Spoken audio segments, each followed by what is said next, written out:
ఏం కావాలంటే పాప క్షమాపణ ఎప్పుడైతే నువ్వు పొందుకుంటావో పాప క్షమాపణ ద్వారా దేవుని కార్యాలు నీ జీవితంలో జరిగింది.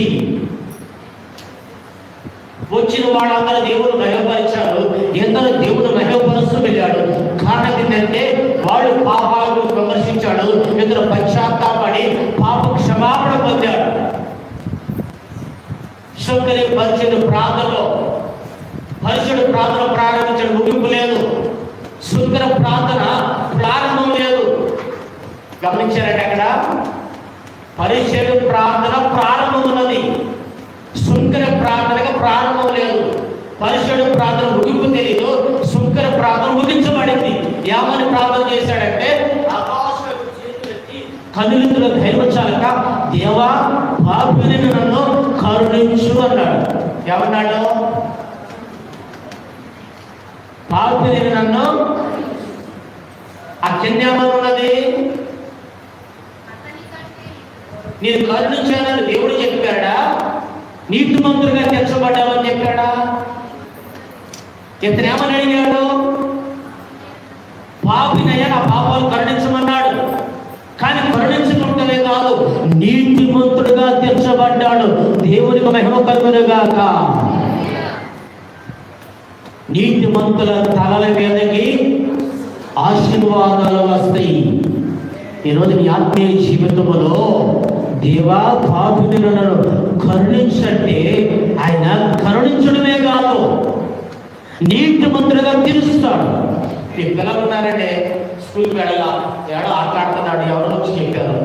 చెబితే ఇంటికి వచ్చింది, ఎక్కడికి వెళ్ళి ఎవరు అన్నారు, స్కూల్కి వెళ్ళానన్నాడు. చీపులు జరిగింది ఏం చెప్పాడు? అప్పుడు నిజం చెప్పాడు. రెండో రోజు ఏం చేస్తారు మీరు? మీ ఓడిని పశ్చాత్తపడి 90,000 క్షమించినట్టు ఏం చేస్తారు? రెండో రోజు వీడు స్కూల్కి పంపించి వెనకెళ్తాడు. స్కూల్కి వెళ్తున్నాడా? అంతేనా? అది మీ పిల్లలని నీతిమంతులుగా తెలిసి ఏం చేస్తారంటే వాడు మార్పు కలిగింది, ఈరోజు నిజంగానే స్కూల్కి వెళతాడు నమ్ముతాం. అంతేనా? అర్థమైందని చెప్పింది. యేసయ్య పాపులను మనల్ని నా పాపాలు క్షమించడం వేరు, నీతిమంతులుగా తీర్చడం వేరు. కరుణించడం వేరు, నీతిమంతులుగా తీర్చడం వేరు. నా పాపాలు క్షమించు అంటే యేసు ప్రభు క్షమించడం వల్ల నీతిమంతుడుగా తీర్చుకున్నాడు. నేనేం పాపం చేశాను పాపని? ప్రార్థన చేయడం చేయకపోవటం పాపం, బైబిల్ చదవకపోవటం పాపం, ఆరాధన క్రమంగా రాకపోవటం పాపం, ఆత్మీయ జీవితంలో నిర్లక్ష్యంగా ఉండటం పాపమే.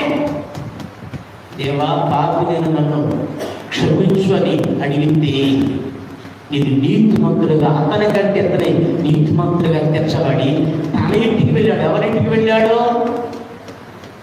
ఈ రోజున కొంతమంది ఇళ్ళకి వెళ్ళలేని పరిస్థితి, ఇంటికి వెళ్ళలేని పరిస్థితి. దేవుడు మిమ్మల్ని మీ ఇళ్ళకి తీసుకువెళ్ళుగాక.